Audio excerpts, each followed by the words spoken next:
इस fiscal year में imports पिछले साल के मुकाबले में बढ़ रही हैं, एक्सपोर्ट्स का फिगर कम होता जा रहा है। ये जो हमें अपनी पॉलिसी हमने बनाई थी, जो अप्लाई करनी थी, ये बिल्कुल उसके उलट हो रहा है, उसके बिल्कुल ऑपोजिट हो रही हैं चीज़ें। ये कैसे चीज़ें अंडर कंट्रोल आएंगी और इसकी क्या वजूहत इस वक्त आपकी नज़र आ रही हैं जो एक्सपोर्ट्स में बहुत तेज़ी से कमी हो रही है? जी अरबाब, आपने बिल्कुल दुरुस्त कहा कि ये जो प्रॉब्लम है पाकिस्तान की इकॉनमी का, ये बड़ा वेल नोन है कि जब भी हमारी इकॉनमी में ग्रोथ होती है, इंटरेस्ट रेट नीचे आते हैं, तो जो ग्रोथ होती है उसकी वजह से इंपोर्ट्स बढ़ जाती हैं और उसकी वजह से हमारा जो डेफिसिट है वो ख़राब हो जाता है और उसकी वजह से हम बाद में बैलेंस ऑफ पेमेंट क्राइसिस में आ जाते हैं। तो ये मसला की आइडेंटिफिकेशन तो कई दफ़ा पहले भी हो चुकी है।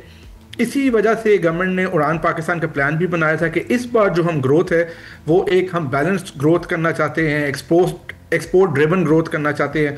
और आपने दोस्त बोला कि गवर्नमेंट ने इस पे बड़े टारगेट्स भी दिए थे, एक लॉन्ग टर्म प्लान भी दिया है।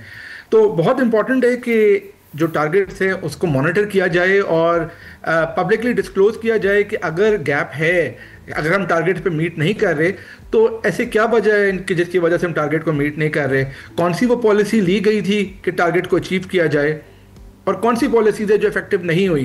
क्योंकि विदाउट अंडरस्टैंडिंग कि हमारी गलती कहाँ हुई है, इट्स डिफ़िकल्ट टू डायग्नोज के सोल्यूशन क्या होना चाहिए। हाई लेवल पे बात करना तो बड़ा आसान है कि टेक एक्सपोर्ट्स बढ़ाओ, टेक्सटाइल एक्सपोर्ट बढ़ाओ, मेटल्स एंड माइनिंग की एक्सपोर्ट करो, एग्रीकल्चर की एक्सपोर्ट करो और उसको डबल कर दो एक्सपोर्ट्स को। मगर क्या हम उसको ट्रैक कर रहे हैं, मिड टर्म गोल्स को, KPIs को ट्रैक कर रहे हैं? मगर यूर स्पॉट ऑन कि जो अभी तक जो गैप बन रहा है, it's worrisome and but it's not unexpected. Subscribe करें और बेल दबाएं ताकि कोई खबर रह न जाए।